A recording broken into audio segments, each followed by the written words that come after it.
We're live. Good morning, everyone.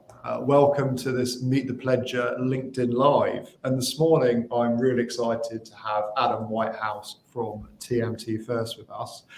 Adam, I'm going to jump straight in with the question I always ask everyone, which is, why did you guys take the pledge? Good morning, Marcus, and thank you for inviting me to this event. Why did we take the Million Tree Pledge? A million's a big number, and I think when people first hear that statement, we're going to plant 1 million trees in the next 10 years, it has an impact and it makes people think. And that's one of the reasons we want people to start thinking about what they can do.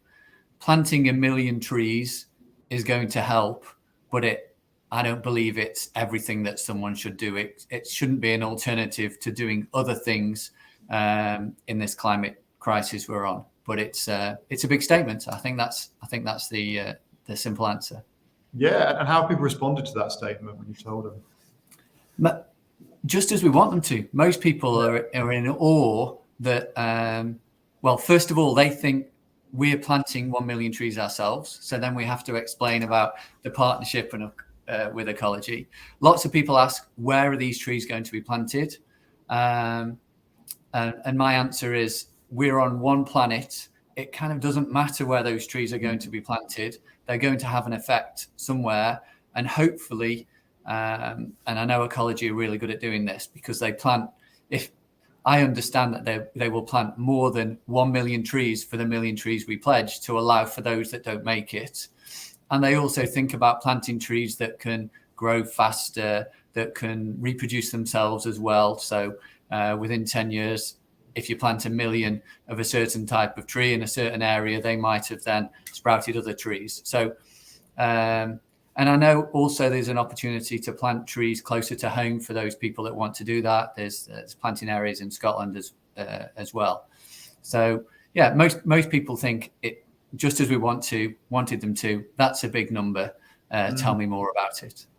That's brilliant. It's interesting what you say about the planting closer to home, because obviously there's an emotional reason to want to do it. You almost want to visit the trees, but of course it's so much more expensive. I think it's about £4 or £5 a tree in the UK, whereas of course you could probably get 30 or so trees planted in somewhere like Madagascar or Mozambique, and like you said, they're going to have a lot more impact in terms of drawing down carbon than if we do it locally. Having said that, just as a side note to anyone watching, we're planning our next Million Tree Pledger meetup in the beginning of March, where we're going to go down to Sussex and plant 1,500 trees over a weekend. So that could be fun. Oh, excellent. Yeah. But there is a bit of local stuff going on, which is brilliant. So tell me a bit about TMT First and what you guys do. So the easiest answer is we repair technology. Our mission statement is to keep consumer technology alive for longer. But expanding on that, we're a specialist Samsung repair partner. We've been working with Samsung now for about 7 years, just over 7 years, helping consumers and organizations alike think about the options they have as an alternative to replacing a device. As devices get more and more expensive, and we find ways of repairing devices in a more cost-effective manner, then that decision for businesses and consumers becomes easier. If someone has broken their device, they generally want to get it fixed as quickly as possible. So we've got some relationships with Samsung that allow consumers to come directly to us. We'll collect those devices, repair them, and try and get them back in it within a few days. And from a business point of view, we work with large insurance companies who perhaps have bulk quantities of devices that they can send us on a weekly or monthly basis, which we repair, again, as cost effectively as possible. We don't just do mobiles, we do tablets, wearables, laptops, and we're always thinking about what other products can we add value to or extend the life of through repair. It sounds like you say, the speed is so important, especially for consumers, right? Because if it takes longer than a week, they're going to think, I'll forget it. I'll go onto Amazon and buy a new phone and do the whole pay over 5 months so it doesn't feel as big on my pocket. So obviously speed must be such an important thing for has it always been just 2-day turnaround? Is that something you'd be able to start with from the beginning? Well, before COVID, we had retail stores as well as this facility we're in here today. Those retail stores, generally we could turn a phone around in 2 hours, sometimes as little as 1 hour. So a customer walking into one of those stores would get a really fast service. Fortunately, and kind of unfortunately today, people have spare phones in drawers, and maybe we can come on to that in a little while. So if it is that their main phone breaks and it needs to be sent away, because that's perhaps the most cost-effective way of doing it, then they often have a backup device they can drop their SIM into, use that for a few days whilst we collect their device, repair it and return it. I suppose on the flip side of that, we don't want people with loads of phones in drawers. And I was away on a business conference last week with about 300 other small businesses from the UK. And I had an opportunity to interact with people with similar size organizations, and just asking those individuals what do they do from a business point of view and a personal point of view with the older phones. So many people say, "Oh, I just put them in the drawer." And when I push them and say, "Why do you do that?" Some people say to have that backup device, but lots of people say, "Well, I'm concerned about the data on the device." And that gave me an opportunity to talk to them about, well, we have technologies, other repair and recycle partners have technologies to wipe that data and even present a certificate to them to say your device is now safe. And then why can't we use that device again? Why can't we repair it, repurpose it, resell it, whether that's into the local community or throughout the world to organizations that work with developing countries? So there's always an opportunity to take that device and do something else with it. Yeah, I mean, I suppose you have any data on how many devices are sitting. I mean, I'm guilty. We've got a spare iPhone in there, and exactly the reasons you said. I'm a bit worried about the data. Also, I like having a backup. But have you any idea how many spare phones are just sitting around, perhaps in the UK? Because it's millions, right, just sitting there and not being reused. Yeah, the numbers vary, but there's tens of millions. Oh. Absolutely, tens of millions of devices. Some of them are going to be beyond economical repair. Some of them might not be within the last maybe 5 years when they still have a value and they still have a useful life. Some of those devices are really old devices. People talk about old Nokias, old Sonys, old Ericssons even. They don't really have too much of a value these days, until you get to the point where they're really old and then they become a collector's edition unit, and people sell them on eBay sometimes for more than they were originally. Yeah. But for most people, it's a broken phone or an old phone. They probably don't even know where the charger is. And we have to think about what we can do with those devices after they have a usable life. And I suppose there's two routes that we talk about. The most final route, the route beyond of which there's no return for that device, is to recycle that device to the point of view of breaking it down, taking that motherboard, shredding that motherboard, and then recycling that motherboard through someone who can recover precious metals. Yeah. The same with the batteries. Most modern phones have a lithium-ion battery in them. That battery shouldn't be disposed of through normal routes. It needs to be disposed of specially, and then you can recover the precious metals from that battery. So we work with partners who guarantee that they're going to break them down, recover the precious metals, and our hope is that those precious metals then work their way back to technology again in that cyclical economy. Absolutely. The other area that we're thinking, and we've got projects in place at the moment with some local universities and some grant funding projects that we're working on at the moment, is to think about, do the components of the phone have a useful life beyond being a mobile phone? So we have projects where we're taking older devices. I've got an example one here. It's a Samsung S8. It's coming up to 6 years old. This one was my daughter's old phone, and she gave it to me a few days ago saying, what can we do with this, Daddy?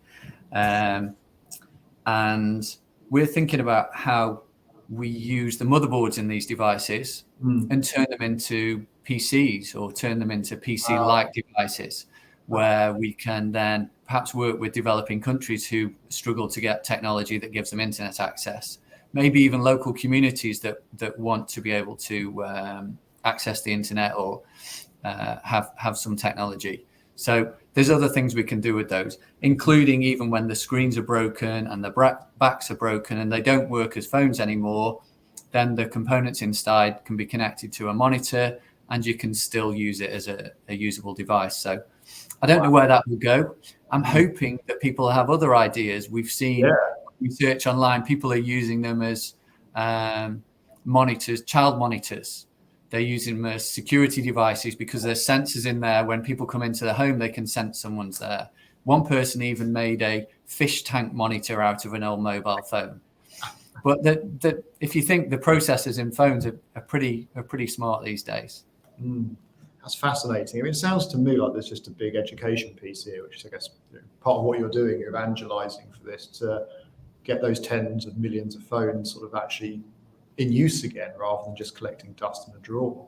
I mean, obviously I know about this sort of in the back of my sort of mind, but speaking to you has been really enlightening. So what more can we do to sort of spread the word? And what is happening at the minute really doesn't sound like enough, to be honest. No, it isn't enough. And it's going to take a lot of us to make a difference, which hopefully is why we're having this call, to tell other small businesses and to tell other individuals that there are things they can do. So what can TMT First do? Well, we can start that education piece to tell people maybe you only need one backup device and the other device is in your drawer, whether they have a usable life or not.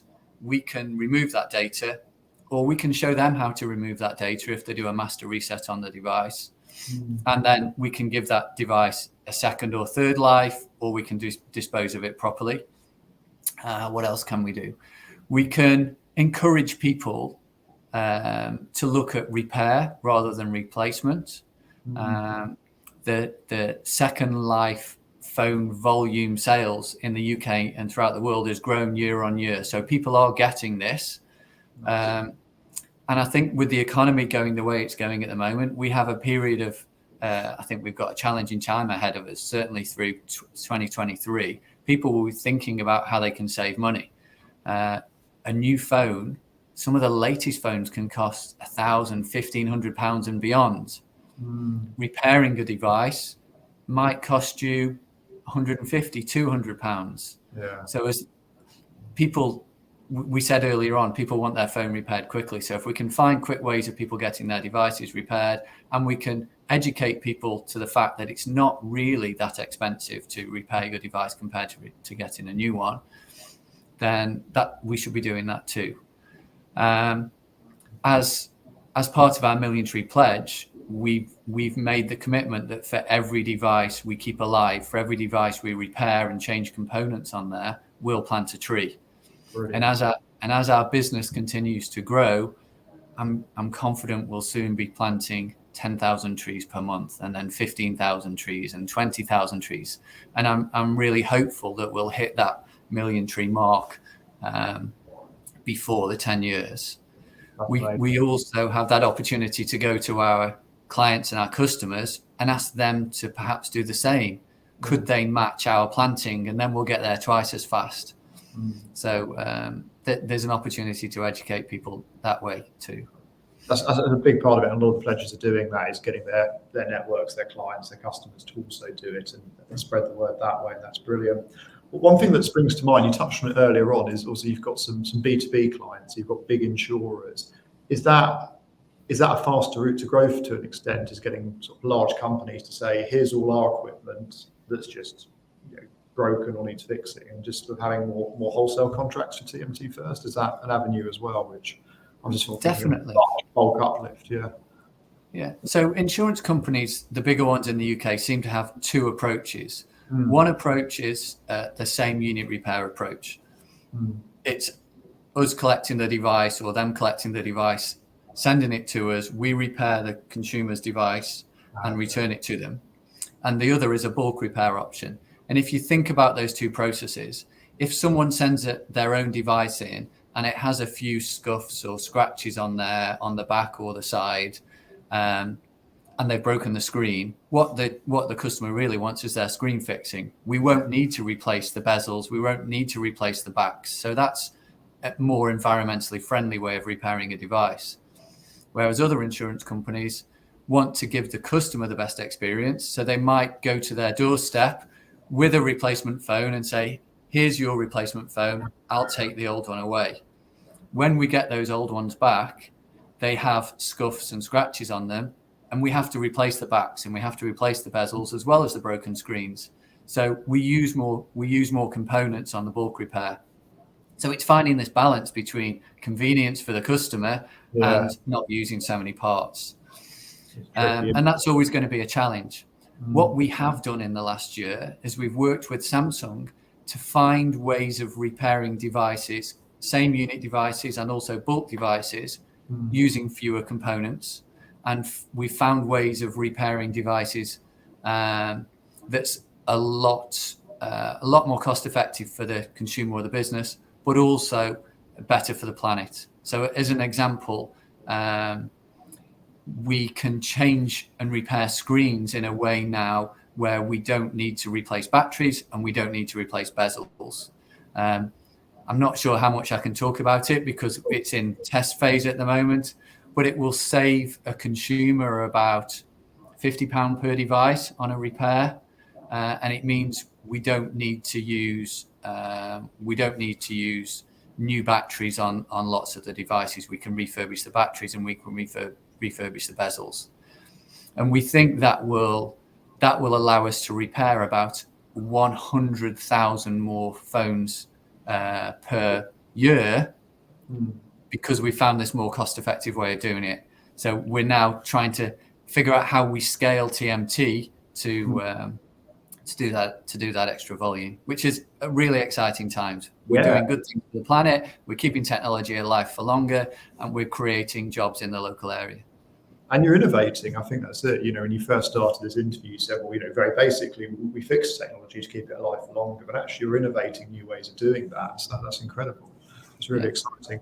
I'd love to touch on your personal story, how you got into this. And you founded TMT First, right? You're the founder and CEO. So I'd love to hear that story. So I founded TMT First in 2006, but I've been in the mobile industry for 30 years now. So I'm 50 next year. I've been doing this pretty much all my life. And I started with a small shop. So in Stoke-on-Trent, not far away, before the big guys out there like Mazuma and Music Magpie were doing all their online device recycling.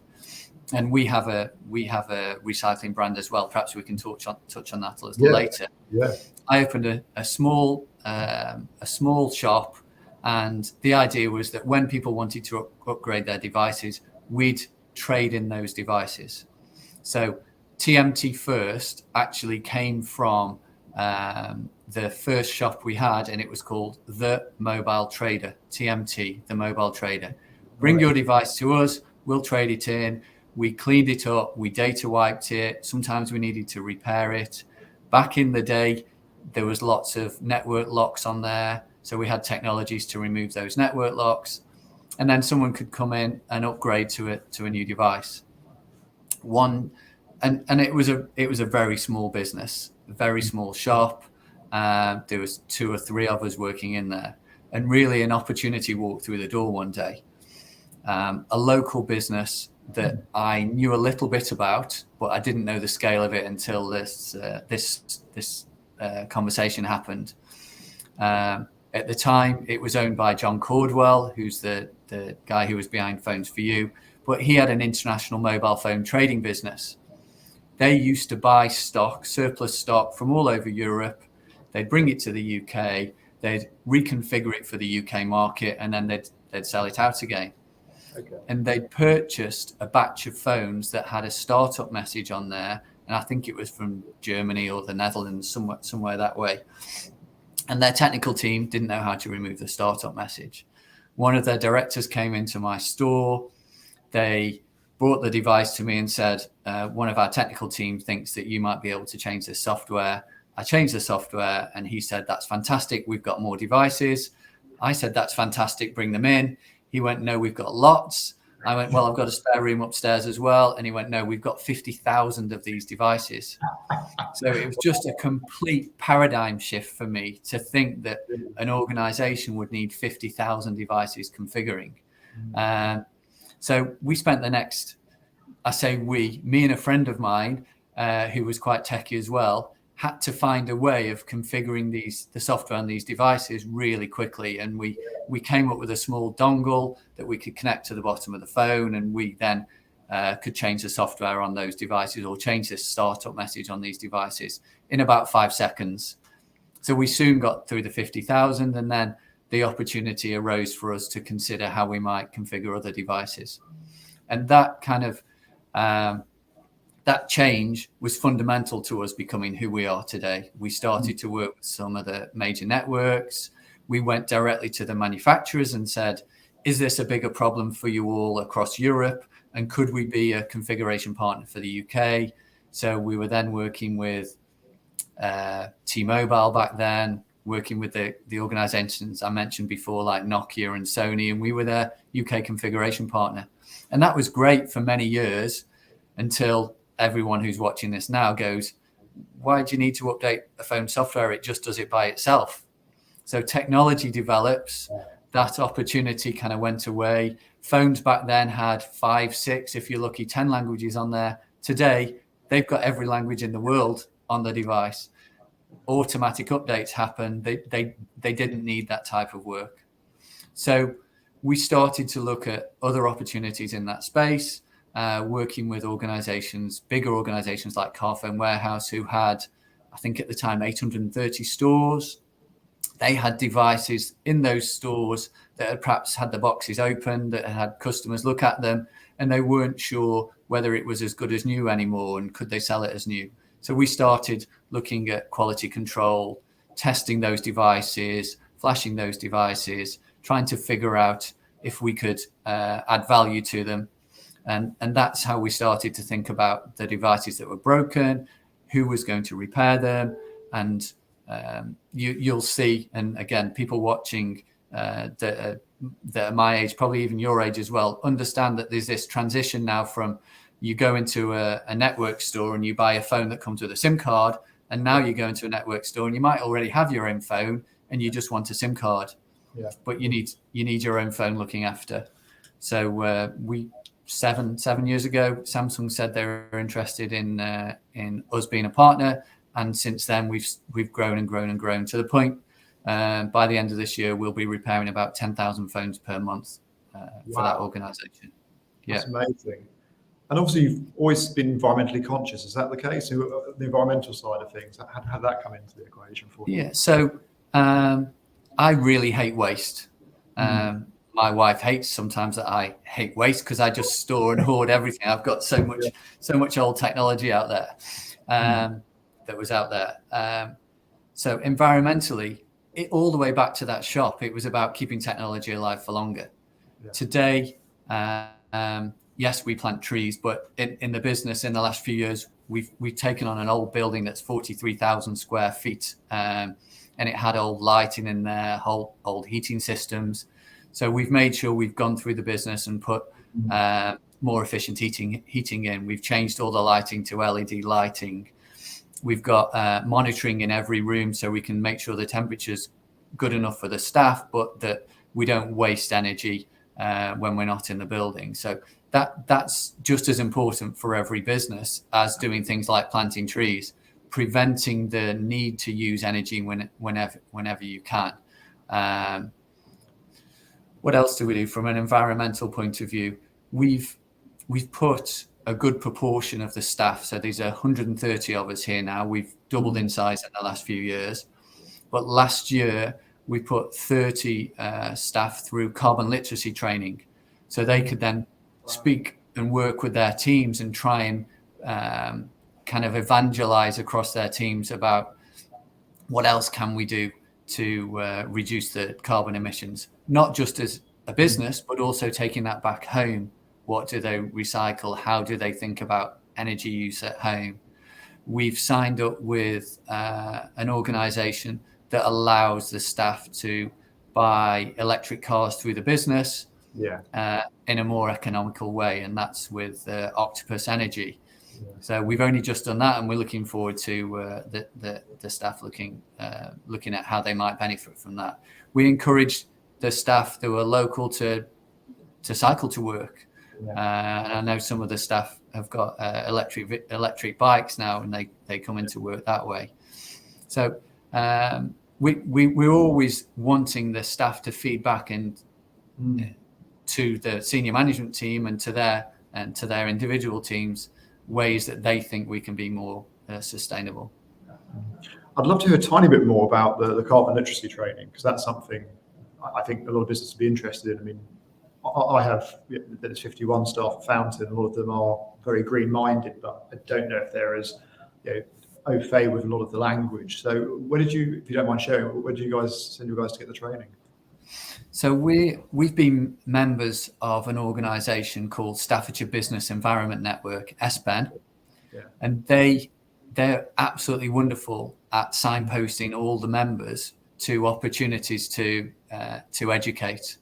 And we were fortunate enough that they had some funding, as long as we were prepared to pay for our staff's time and put meeting rooms together.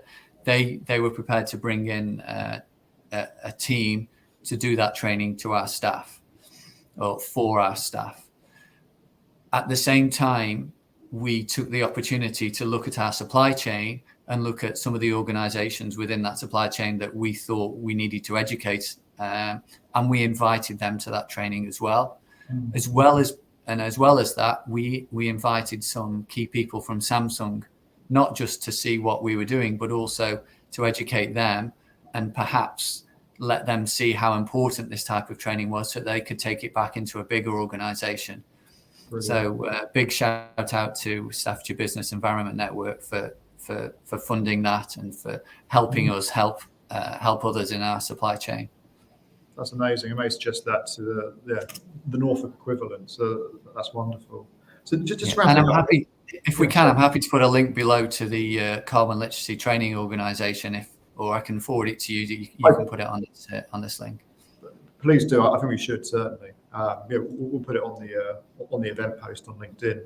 So finally, I always tend to ask people just how optimistic they are about the climate crisis, because for me personally, it oscillates between sort of hope and doom. But I don't know where you sit with it. It's always inspiring to hear people such as yourself, all the good work you're doing. But how are you feeling about the climate crisis at the minute? I was going to say, Marcus, exactly the same as you. We're up and down. The media can take us in any direction. With COP27 just happening, and I don't think, no one that I've spoke to is happy with the outcome of that event. And as Elliot posted a few weeks back after the event, I think it's time, as business leaders, as individuals, we have to take responsibility for making that change ourselves. We can't say it's the government's fault. We can't say it's anyone else's fault. We have to take responsibility. And there's so many people out there that I speak to that think the challenge is too much for them even to do something. And that's really concerning. We all have an opportunity to make a difference. We all have to start somewhere. We all have to set an example. And when I say all, we're never going to get everyone on the planet to do something. We're never going to get every one of our friends or family to do something. But it doesn't take all of us to make a difference. No. If we can start those conversations, if we can lead by example. So from a personal point of view, we were fortunate enough about 10 years ago to move into an old farm. And the first thing we thought about is, how do we make it more sustainable? Yeah. So we insulated the whole house in such a way that we wouldn't be wasting energy like an old farm normally would. We installed solar PV systems. We installed solar thermal systems. We ripped out the old oil burning systems. And we're now thinking about what else can we do with the energy crisis that's going on.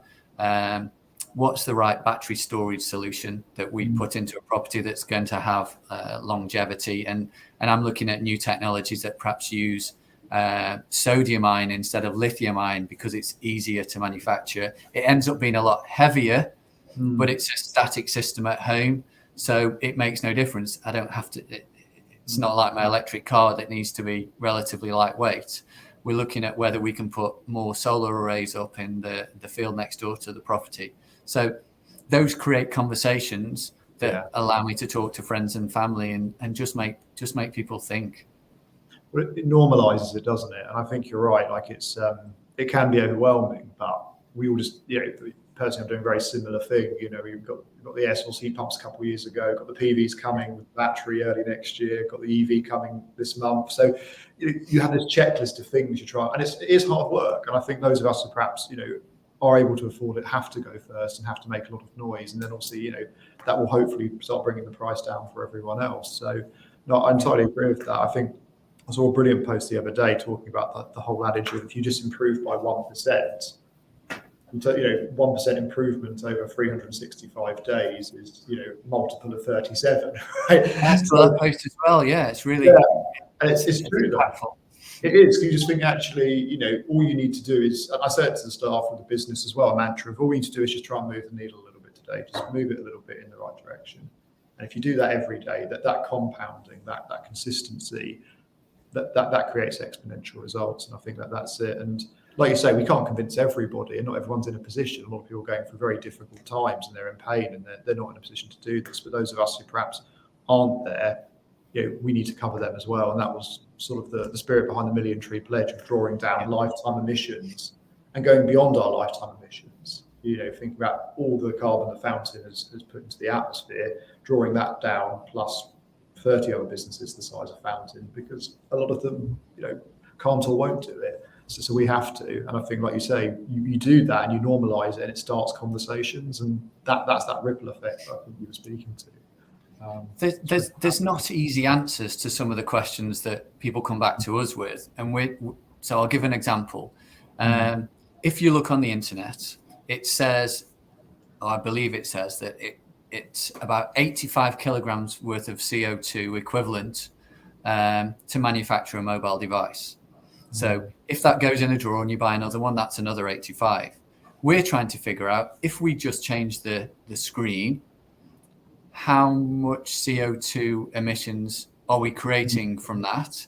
And if that was, say, 10 or 20, then there's still a massive net positive effect of doing that. But trying to figure out that exact number is difficult. There's different phones, there's different screens, and it's hard to know. And we'll continue to push Samsung to support us. They are very supportive, actually. But there's some questions that they've got to answer as well, and they've got data that they need to go and test and verify. Where I'm going with this is sometimes people don't talk about things because they don't have all the answers. And there was a gentleman, I can't remember his name, who was on one of these broadcasts a few weeks ago, and I heard a word for the first time, which was green hushing. Yes. Yeah. People are afraid to talk about what they're doing because someone might come perhaps and attack or say you don't have all the answers. And maybe there's people out there, more people than we know, that aren't saying anything because they don't have all the answers, when really that doesn't matter. It's about having the conversation. It's about moving the needle in the right direction. Absolutely. To say that we're going to try and find what those answers are, not talk about it until we've got the exact answer, if that makes sense. Yeah, and I think there's a company I love, a guy called Whole Grain Digital, and Tom Greenwood, he runs it with his wife Anita. They're green pioneers, and the thing about their whole approach is they're having an open conversation of, look, their whole thing is about trying to decarbonize the internet, and they set up a website, Carbon Calculator. But all of their blog posts and content about it is like, look, it's difficult to measure this, but we think these are the best assumptions at the minute with the data we've got, and we're not 100% sure. But it's not a sort of black or white with them. They're just coming in and saying, here's a problem we need to solve. It's a wicked problem. There's lots of variables, lots of things we don't know, but let's have a conversation to try and improve it and move the needle, like you say. And it's just having an open, sort of flexible conversation, a grown-up conversation, rather than sort of the trolling you do get on the internet of, binary yes or no, right or wrong. You shouldn't be doing this, and it is tricky. But no, the green hashing thing is certainly a problem, and I think we just need to be more vocal. There's probably a personality problem as well, that people that are more conscientious about the world are probably more conscientious about what content they put out and a bit nervous. So that's just my armchair psychologist view here, but yeah, there's that challenge as well. This has been really good. We've got a comment I'm gonna flick up on the screen. I think it's a positive thing from a guy called Matt Fletcher, which you've inspired him by the looks of it, and they've got. I'm trying to see. Yeah, that's the Matt Fletcher that I know. His children go to the same school, so we have an opportunity to talk about these things.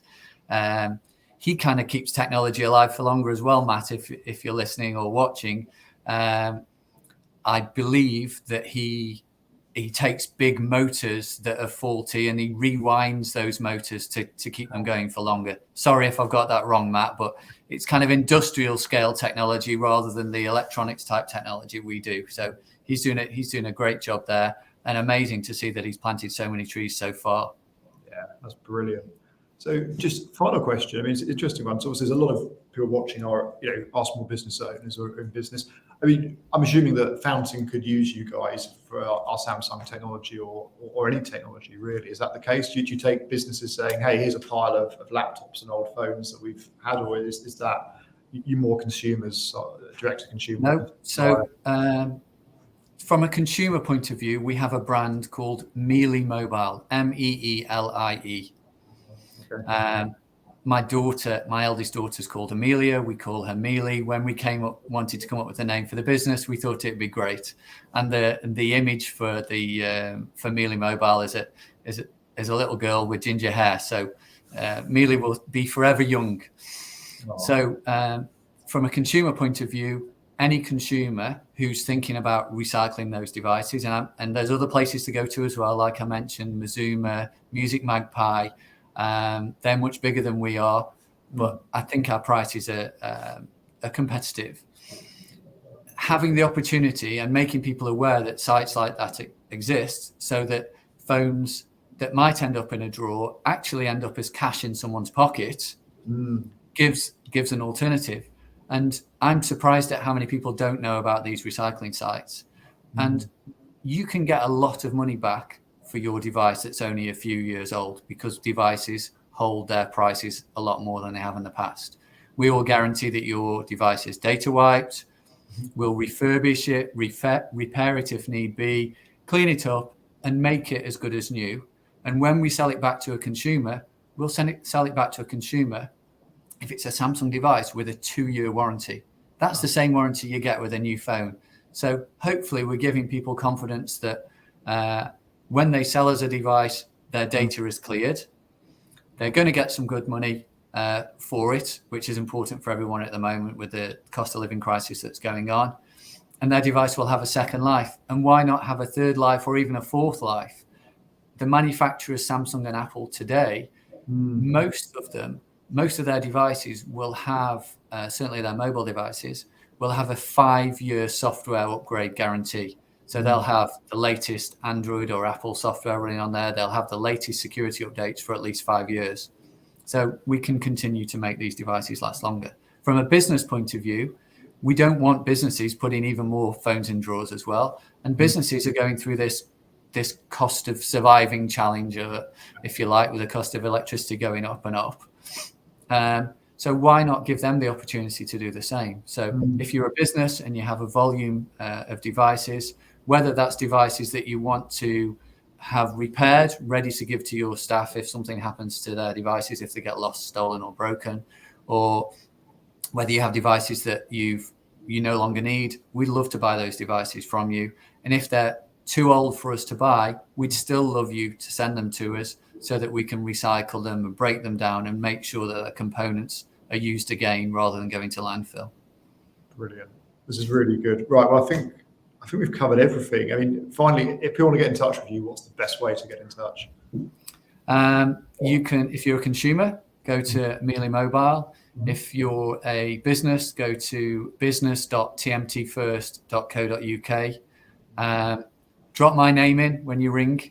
You might get things done quickly mention the Million Tree Pledge.